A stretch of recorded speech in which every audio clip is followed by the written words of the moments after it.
The Republic of the Gambia has got large deposits of oil and potentially gas in its waters, as shown by a prominent oil giant.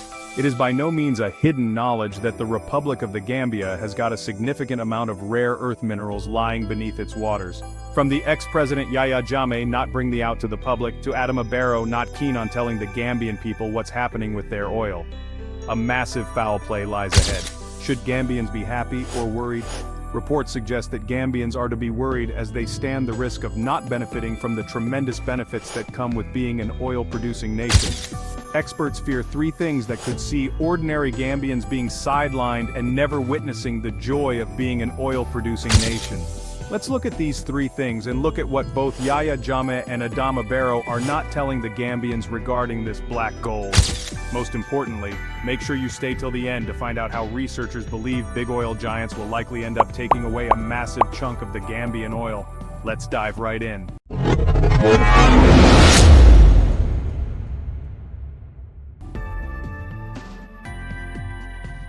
The Republic of the Gambia is going through its most crucial phase in life since it came into existence.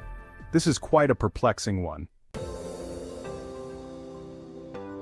With the Gambia being prepped for its biggest oil discovery, experts from far and wide are citing the possibility of getting over 800 million to 1.2 billion barrels of oil.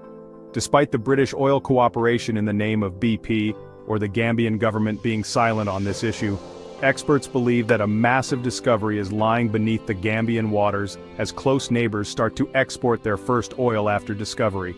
Before we quickly look at these three things experts believe will rip Gambians off of the oil without them getting to benefit from it. Let's look at a brief history on how the oil came about. Certainly the Gambian oil saga has ever since remained a mystery shrouded in complete silence and secrecy. Oil exploration in the Gambia began with promise and high expectations, yet remains one of the country's most perplexing and underexplained aspects of natural resource governance.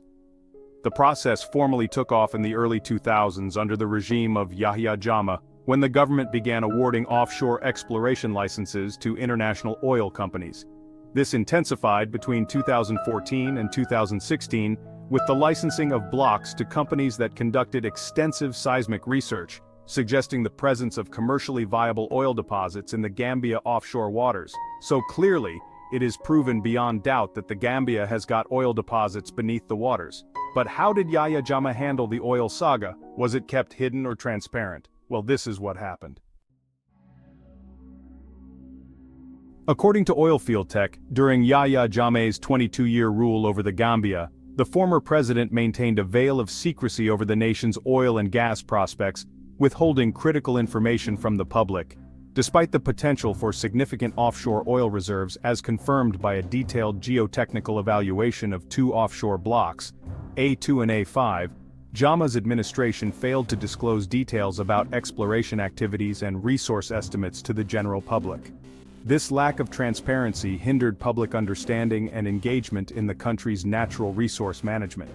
So you see, Yaya Jammeh was never transparent about the oil saga. So how dare him come out and start spilling nonsense, pointing fingers at Adama Barrow, Usman Sonko, and even the UDP leader. Has he forgotten his own shady dealings regarding the oil? We are by no means protecting Usman Sonko, Adama Barrow, or even the UDP leadership. We just hate the fact that Jammeh put his own peculiar dealings out of the equation and started to point fingers at others. Let Yaya Jammeh point a finger to himself first, before pointing at Adama Barrow and the rest. After all, he started this whole mess, so he can't act as a saint as if he did nothing. Besides, he knows fully well the reason why he can't come back to the Gambia. This is a humble request to please support our work by liking this video and subscribing to the African Pacific YouTube channel, a Gambian-owned channel looking into the happenings of the motherland that are often ignored by mainstream media. Please show your support by liking and subscribing. Thank you so much. While neighboring Senegal made strides in offshore oil exploration, the Gambia lagged behind, partly due to Jammeh's opaque governance. Companies like Farladed identified significant potential in Gambia's offshore blocks, estimating prospective resources of up to 1.2 billion barrels of oil. However, the lack of clear policies and transparent dealings under Jammeh's regime deterred substantial investment and progress in the sector. According to an oil investing giant Energy Capital, the absence of disclosed information regarding oil exploration agreements and resource assessments meant that Gambians were unaware of the potential wealth beneath their waters. This secrecy not only deprived citizens of knowledge, but also of the opportunity to hold the government accountable for the management of natural resources. The potential economic benefits that could have arisen from responsible exploitation of oil reserves remained unrealized during Jammeh's tenure. Following the change in government in 2017, the Barrow administration inherited oil contracts and ambitions. It even reallocated some exploration blocks, triggering arbitration disputes and raising questions about transparency, due process, and national interest. More recently, companies like BP and FAR Limited were granted exploration licenses, fueling public curiosity and anticipation.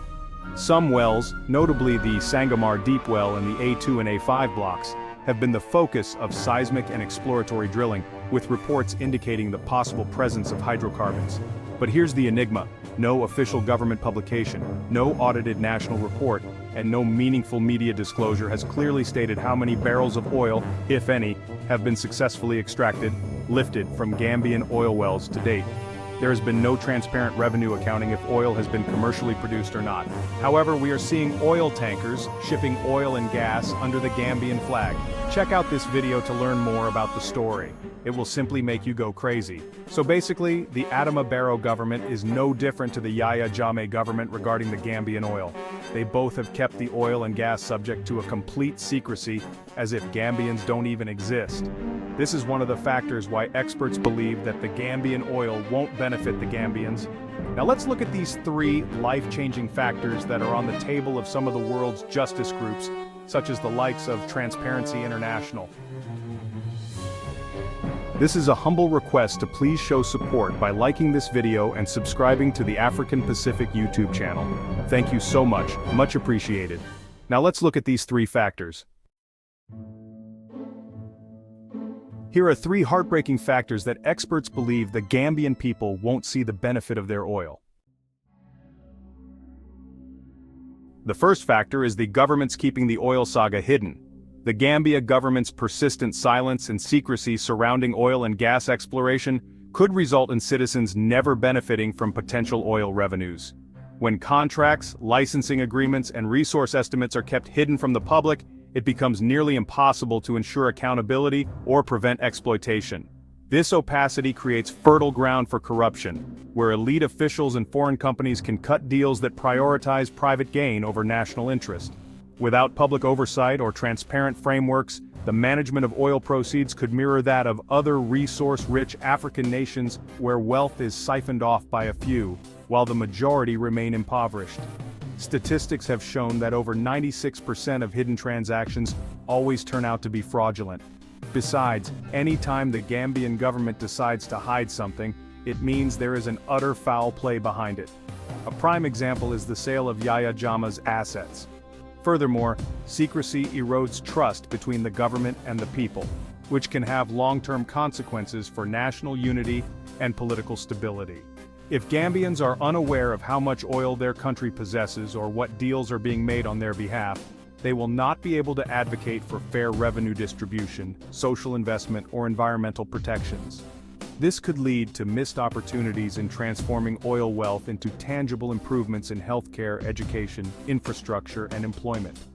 The absence of transparency today may mean that, even if oil is eventually produced, its benefits may never reach the average Gambian, effectively turning a national asset into a lost promise. The second factor is the Gambia's lack of funds to invest assets. The Gambia's limited financial capacity to invest in its oil and gas sector poses a significant barrier to translating potential hydrocarbon resources into tangible benefits for its citizens. The country faces a substantial financing gap of $2.8 billion necessary to accelerate structural transformation, including infrastructure and energy development. This shortfall hampers the government's ability to fund essential exploration and development activities in the oil sector. Consequently, the Gambia remains heavily reliant on foreign investors for oil exploration. However, the lack of domestic investment capacity and infrastructure can deter potential investors, as seen when BP withdrew from offshore drilling in 2020 due to strategic shifts towards low-carbon energy. Without adequate investment, the country's oil and gas resources risk remaining untapped, denying the population potential economic benefits. Moreover, the absence of investment in the oil sector exacerbates existing socio-economic challenges. With over 53% of the population living below the poverty line and rural poverty rates exceeding 70%, the potential revenue from oil could significantly impact poverty alleviation efforts. However, without the necessary funds to develop the sector, these resources cannot be harnessed to improve public services, infrastructure, or create employment opportunities. Additionally, the country's high public debt, which stood at 85% of GDP in 2024, limits fiscal space for investment in critical sectors, including oil and gas. This financial constraint perpetuates a cycle where the lack of investment leads to missed opportunities for economic growth and development, further entrenching poverty and underdevelopment. The third factor is that big oil giants may end up taking a major chunk. The Gambia's oil and gas sector faces significant challenges due to the structure of its agreements with foreign oil companies.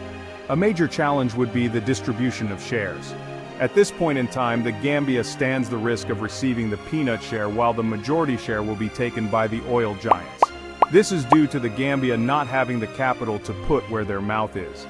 The Gambia can only claim a lion's share only if the Gambia is able to invest the lion's share of the funds. This doesn't look likely unless we receive some form of grants to invest. This is one of the major reasons why here at African Pacific, we stress the importance of the Gambian government to invest heavily in infrastructure assets instead of liabilities.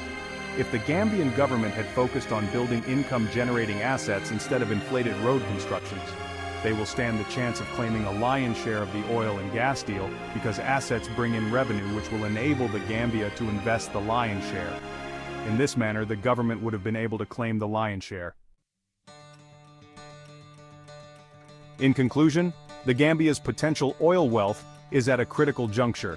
The issues of government secrecy, lack of funds, and the influence of big oil giants present significant challenges that must be addressed. Citizens must demand transparency and accountability from their government to ensure that oil revenues benefit the entire population.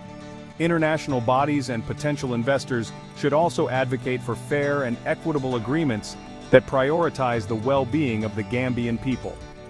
Only through collective effort and strategic investment can the Gambia transform its oil resources into a true national asset, capable of driving sustainable development and improving the lives of all its citizens.